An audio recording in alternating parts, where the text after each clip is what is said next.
ala Rasul Karim. InsyaAllah pagi yang mulia ni kita dengar beberapa buah hadis. Mudah-mudahan bermanfaat bagi kita insyaAllah.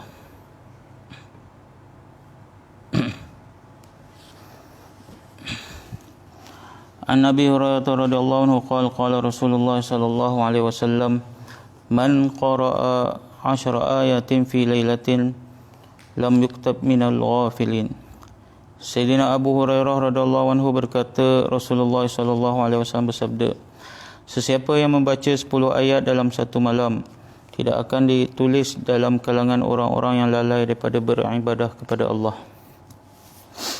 Sayyidina Abu Hurairah radhiyallahu anhu berkata, Rasulullah sallallahu alaihi wasallam bersabda, sesiapa yang membaca 10 ayat dalam satu malam tidak akan ditulis dalam kalangan orang-orang yang lalai daripada beribadah kepada Allah.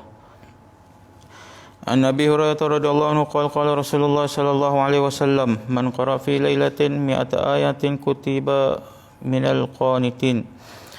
Sayyidina Abu Hurairah radhiyallahu anhu meriwayatkan bahawa Rasulullah sallallahu alaihi wasallam bersabda, sesiapa yang membaca 100 ayat daripada Al-Quran pada satu malam, maka akan ditulis daripada kalangan orang-orang yang beribadat pada malam itu.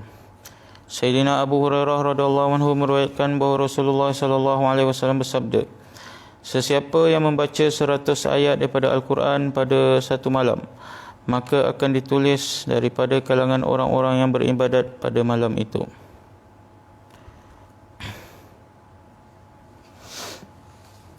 An Shaddad bin Aus radhiyallahu anhu qala Rasulullah sallallahu alaihi wasallam ma min muslimin ya'khudhu madja'ahu yaqra'u suratan min kitabillah illa wakkalallahu malakan fala yaqrabuhu syai'un yu'dhihi hatta yahubba mata habba.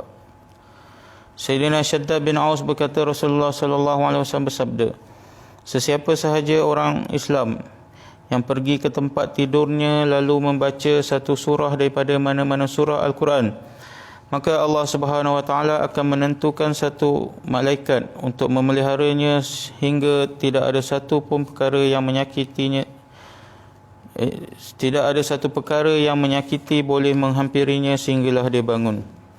Sayyidina Shaddad bin Aus berkata, Rasulullah sallallahu alaihi wasallam bersabda, sesiapa sahaja orang-orang Islam yang pergi ke tempat tidur lalu membaca satu surah daripada mana-mana surah Al-Quran, maka Allah Subhanahu wa taala akan menentukan satu malaikat untuk memeliharanya hingga tidak ada satu perkara yang menyakiti boleh menghampirinya sehinggalah dia bangun.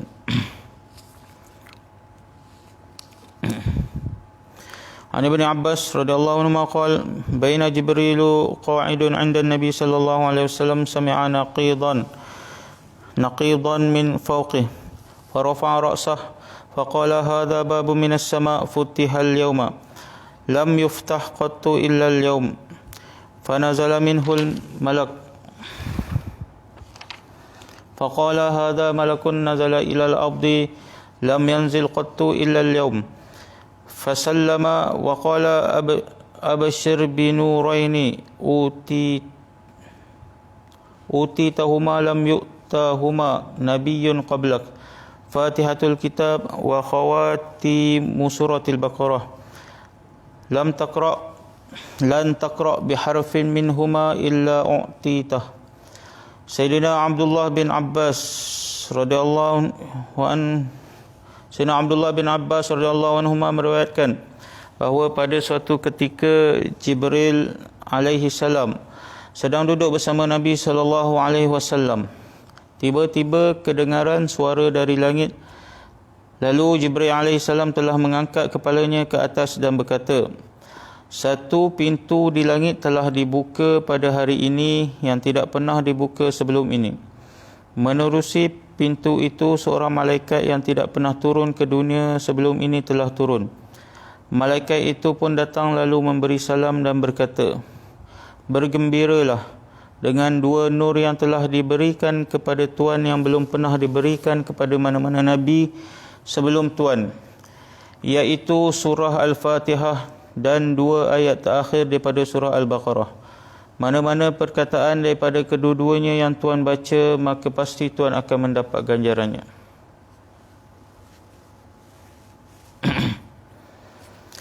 An Abdul Malik bin Umair rahmatullah alaih qala Rasulullah sallallahu alaihi wasallam fi Fatihatil Kitab shifaa'un min kulli da'.